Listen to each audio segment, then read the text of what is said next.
Здраво, дички! Добре дојдовте во уште едно Дома со Леа видео.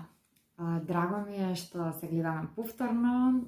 Многу ми е драго доколку сте редовни гледачи и особено доколку сте сабскрајбнати на овој канал. Доколку се уште не сте или прв пат ме гледате, да се представам, моето име е Леа и јас сум мајка на 18-месечната Зара. Слободно сабскрајбнете се тука долу на црвеното сабскрајб копче, за да станете претплатник на овој канал и да добивате нотификација секој пат кога ќе објавам ново видео на YouTube. Најчесто објавувам еднаш неделно, иако последниве неколку недели можеби забележавте дека малце не снема, пред се заради професионални обврски и приватни состојби. Но како и да е, се надевам дека заклучно со ова видео нели се враќам да објавувам во исто темпо, така што очекувајте уште многу корисни содржини наврзо на овој канал. Кога сме кај корисни содржини, веднаш би се надоврзала на основната тема на денешното видео, а тоа е еден совет кој што многу одамна го прочитав и ми немаше многу смисла, односно звучеше како рецепт за разгалување деца, но сега од оваа перспектива, минејќи ги дановите покрај 18-месечно дете, сваќам колку всушност има смисла. Советот гласи: бирајте ги мудро своите битки како родители, а се однесува токму на оние работи за кои што како родители мораме да кажеме не. Кога имате мало дете кое што го открива светот, е љубопитно, посебно откако ќе проводи и сака да дофати се, многу пати во денот ќе кажете не. Без разлика дали денот ќе почне со некое капитално не или едноставно понатаму ќе се доведете во ситуација да морате да забраните нешто типот на брцање во штекер, фаќање ножеви, отварање филки во кои што може да се фатат прсти и така натаму. Значи, на сите овие работи мораме да кажеме не како родители. Меѓутоа има и други работи кои што го коригираат однесувањето, кои што исто така звучат како негација. Например, не сакаме детето да ја фаќа чашата додека чајот е се уште топол, нели? Подоцна ќе сакаме да ја фаќа чашата, меѓутоа во моментот кога тоа посега мораме да му кажеме не. Потоа не сакаме детето да прави одредени работи или да ги прави на начин на кој што ги прави спонтано, нели, во моментот. И сите овие корекции практично можат да содржат негација, меѓутоа може да се доведеме во една ситуација во која што толку често велиме не и за сите работи велиме не, или пак сме благо изнервирани или извадени од такт од некое однесување, што продолжуваме да велиме не, манифестирајќи го нашето чувство, наместо да видиме дали ситуацијата навистина е за не или не е. Така што може да се случи едноставно на детето да не му дадеме алтернатива за тоа што е добро да прави и едноставно да го префрлиме целиот разговор, целиот диалог меѓу нас и детето на едно повисоко мета ниво на кое што ние цело време пласираме негација. Во светогледот на детето, ваквото пласирање на постојана или честа негација значи дека не го сакаме. Затоа што видите сега на 18 месеци детето има најголемиот дел од неговото животно искуство е дека мама и тато прават се што му треба, односно дозволуваат се што бара и тоа значи дека го сакаат. При тоа, ова искуство се однесува на многу лимитирани побарувања на детето, значи оно бара да јаде, да цица, да му се смени пелена, да биде избањето, да биде успано, да се разбуди, да му биде топло, да се прошета, значи тоа се сите барања на едно новороденче.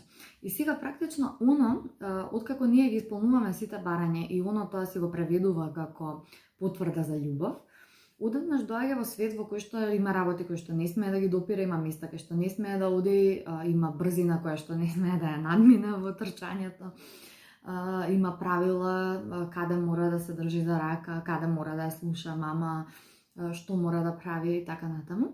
И оно ги интерпретира сите, буквално сите не, што одеднаш почнуваме да му ги сервираме, сите негации ги интерпретира како евентуално искажување на несакање од наша страна, односно неприфаќање. И сега гледате каде води оваа логика. Меѓутоа, како родители, повторно сме во ситуација да ние да сме возрастните и тие што мора да одлучат, нели? Ние можеме лесно да ја согледаме оваа логика и многу полесно да го коригираме нашето однесување да биде такво како што налага нашата улога, односно бара ситуацијата, без оглед дали се чувствуваме иритирани, едноставно не можеме веќе, не ни е денот.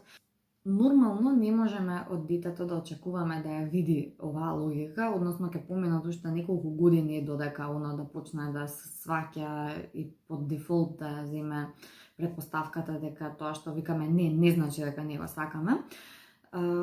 Така што не можеме да очекуваме без разлика од возраста на детето тоа да ја свати оваа логика и тоа да го прилагоди неговото однесување на нашите емоционални потреби, така што мораме нели малце да си ги прибираме за емоциите, да си ги задржиме за себе или за другите блиски луѓе со кои што можеме да разговараме или за стручни лица.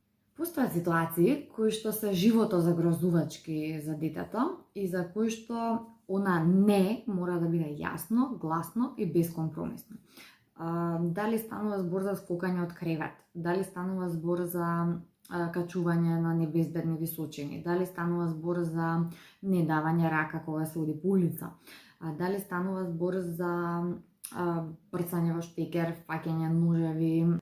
Практично во тој случај се грижам единствено моето не да биде доволно јасно и многу посериозно на едно такво ниво што веднаш се разликува од она класично не како доста е веќе цртани или доста седиме на гости, треба да си одиме или други работи. Практично за тие ситуации гледам моето не да не дојде едноставно и без објаснување за тоа што јас така велам, туку да си дојде со објаснување зошто го очекувам или го најавувам тоа што ќе се случува. И гледам да не е поврзано во ниеден момент со некакви емоции на презир, на гнев, на нетрпеливост или пак со чувство на опасност кое што го имаме во првите ситуации кога мора да се каже не на нешто што е опасно за здравјето на детето или на околината. Многу сум горда на она што го постигнав со правењето разлика меѓу првиве и вториве ситуации, односно со одбирањето на моите битки кога велам не.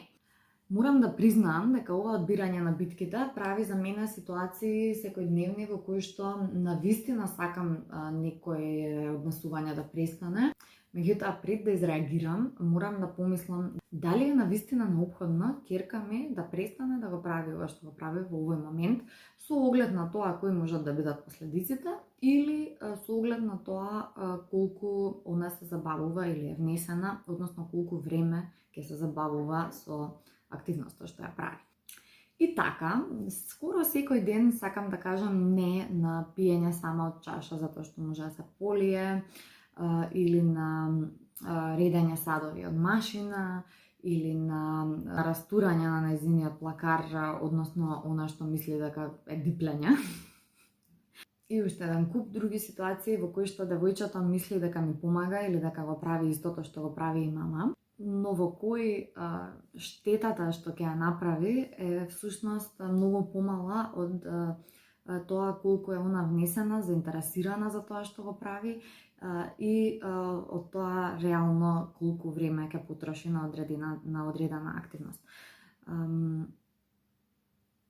Ова подразбира еден куп компромиси од моја страна, од типот сите мали лажички кои што туку излегле измиени од машината за садови, ќе бидат повторно испрљани затоа што ќе ги храни куклите со нив, но од друга страна ќерка ми сама ќе ги храни куклите наредни 20 минути, што мене ми дава слободни 20 минути за друга активност. Во главно на вакви ситуации се однесуваат оние работи за кои што избирам да не викам не.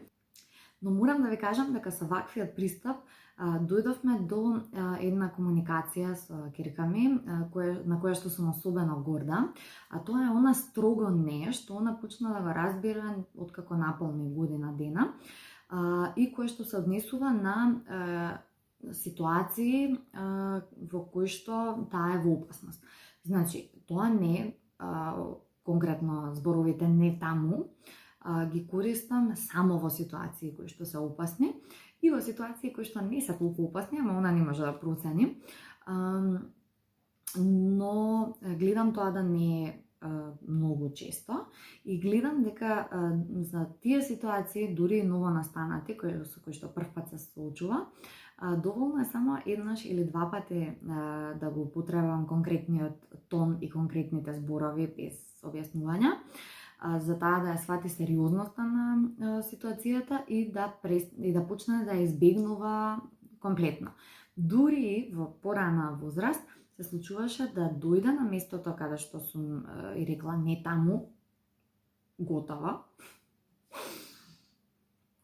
и да повторува не таму, не таму, не таму со еден паничен тон, што е многу симпатично за гледање од страна. Меѓутоа, да, оваквото однесување го храбрувам и гледам како сега, 6 месеци покасно од како почнав да го применувам, се има проширено на уште неколку опасни ситуации, да кажеме, па така у нас сега знае да застане кога ќе викнеме пази, кога се шета сама по улица, во парк, значи кога не се држиме за рака и кога постои опасност да сгазне кај што не треба или да се сопне или има скали или нешто, што ми дава уникатна можност да ја координирам кога не е во моја непосредна близина, нели?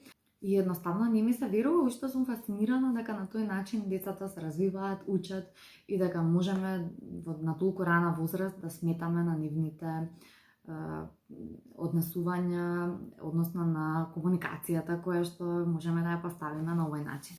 Ви посакувам многу среќа, трпение и себе анализа доколку решите да го тестирате овој метод со вашето дете.